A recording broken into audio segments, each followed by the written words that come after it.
meu amigo. Que sabor!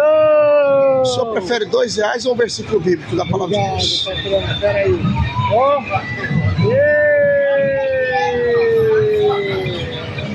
O senhor prefere R$2 ou um versículo bíblico da palavra de Deus? Então pega aí. Mas eu tenho que pagar 2, né? Não, eu tô dando, irmão, de graça. Eu tô dando R$2 ou um versículo, você que escolhe. Tô dando R$2 ou um versículo pra você de graça. Jesus te ama, pega aí. Pode pegar, é seu.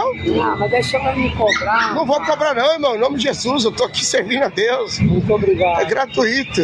Vou guardar, hein? É pra você ler e é pra você. Quando eu tiver no meu momento. Tá, quando você tiver no seu momento, você vai ler. Qual que é o seu nome? Cristo. Deus te abençoe, Cristo. Boas-vindas aí.